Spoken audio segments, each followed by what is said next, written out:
Halo Pak Luki, selamat pagi. Jadi kami dari kelompok 1 MKO Agama, hari kita akan membawakan satu permasalahan mengenai logo baru halal, gitu ya. Nah, jadi saya tidak sendirian di sini, tapi ditemani juga sama anggota kelompok. Jadi ada Papa di sini, Hafiz Faruqi, ada Graciela Prayitna, dipanggil Grace, ada Kevin Christian, bisa kasih lambaian Kevin. Lalu juga ada Stefanus Christian Gunawan. Nah, jadi kali ini kita akan membahas sama-sama sekali lagi tentang logo halal yang baru. Nah, mungkin sebelum kita masuk secara detail kepada masalahnya ya, kita bisa bahas dulu nih latar belakangnya. Mungkin saya akan serahkan ke Kevin ya. Kevin, silahkan. Oke, terima kasih Philip.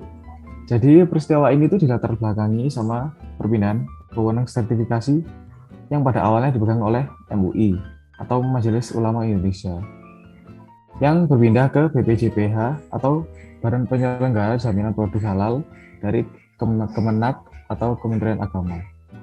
Dikarenakan perpindahan otoritas ini, maka pada tanggal 1 Maret 2022 kemarin telah terjadi perubahan logo halal yang dilakukan BPJPH Kemenak.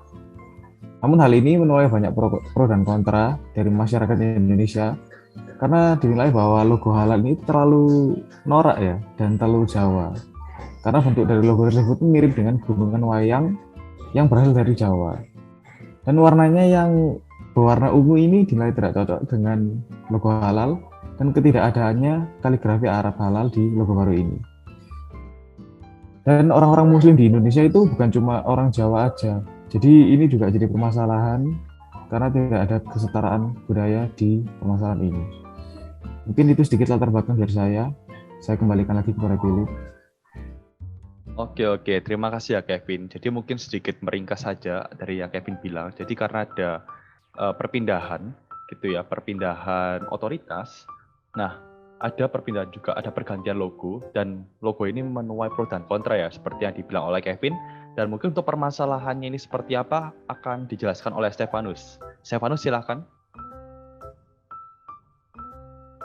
Baik, saya akan menjelaskan masalah dari pergantian logo halal ini.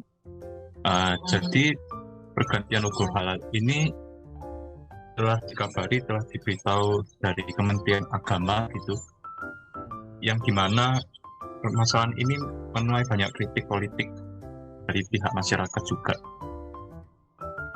Nah, banyak para ahli dan pihak itu menanggapi kaligrafi dari logo ini membentuk sebuah gunungan wayang.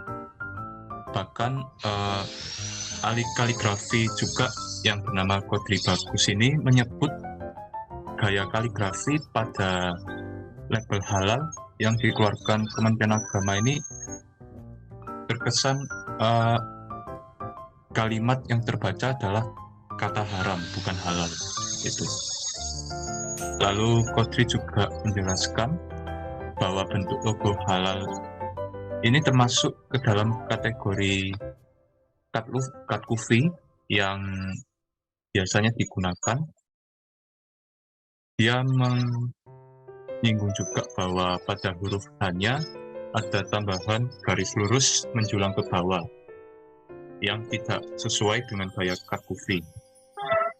Jika ini jenis kufi, maka di bagian tengah ada huruf la yang gaya penulisannya biasa terbaca ra. Itu dari kata ahli kaligrafi berdasarkan sumber berita di jaringansuara.com. Oke, baik. Terima kasih ya Stefanus untuk penjelasannya ya. Jadi mungkin sedikit nambahin aja. Mungkin sedikit ya rangkum apa yang dikatakan oleh Stefanus. Jadi untuk logo halal ini berdasarkan apa yang dikritik oleh ahli kaligrafi yang bernama Kudori tadi, logo yang dibaca itu justru jadi haram gitu ya. Kita mau ngasih tahu ini halal, tapi yang kebaca malah haram gitu, malah sebaliknya ya. Dan ini bukanlah satu hal yang baik ya ketika suatu logo sudah dibuat tapi tidak bisa merepresentasikan artinya. Dan juga hal ini juga bermasalah ya. Kenapa? Karena tidak merepresentasikan Indonesia gitu ya. Hanya merepresentasikan Pulau Jawa saja. Mengingat bahwa Indonesia juga tidak terdiri dari Pulau Jawa saja, tapi ada berbagai macam pulau yang lainnya. Dan hal ini tidak bisa dibilang merepresentasikan Indonesia. Nah, kemudian saya akan lanjut menjelaskan ya untuk reaksi masyarakatnya. Nah, seperti yang saya sempat singgung tadi, karena logonya ini kejawaan lah istilahnya seperti itu, ada gunung Jawanya, hal ini tidak merepresentasikan Indonesia seutuhnya.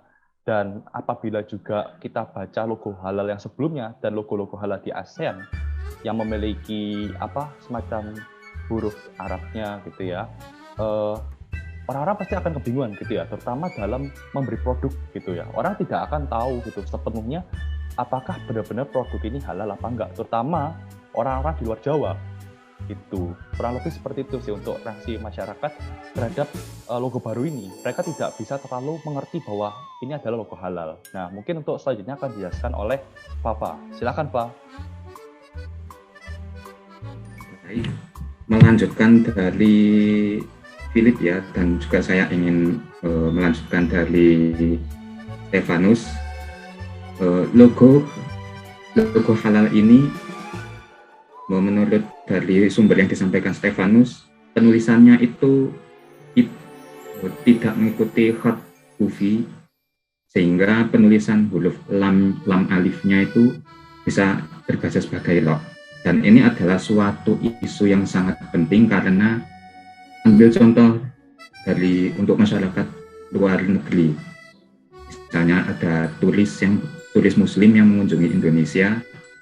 Jika mereka tidak mengenal logo halal baru ini, maka mereka akan kebingungan apakah suatu produk ini halal atau haram, yang mana ini labelnya.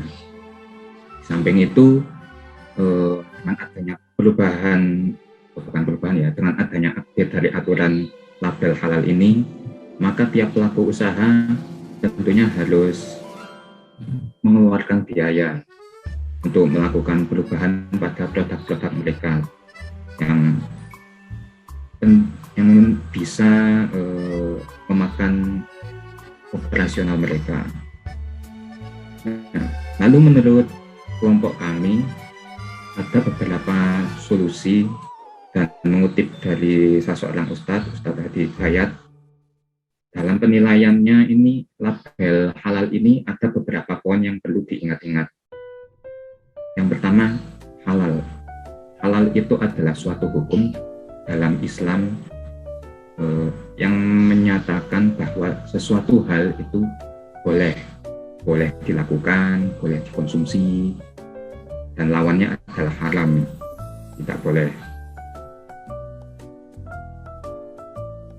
Pertama ini, dengan mengingat halal haram ini adalah dua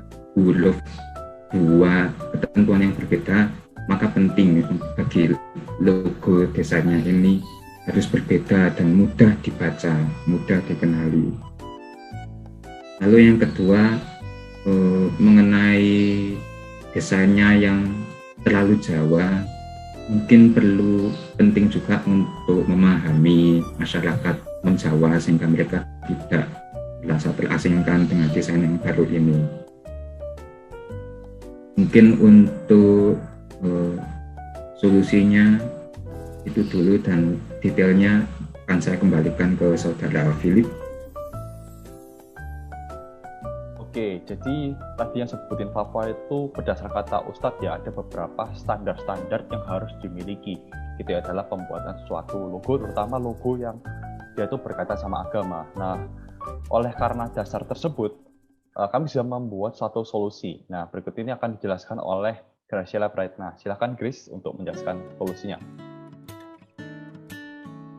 Oke, jadi berdasarkan solusi yang sudah kami simpulkan, ini kami beranggapan bahwa mengenai kasus ini sebaiknya itu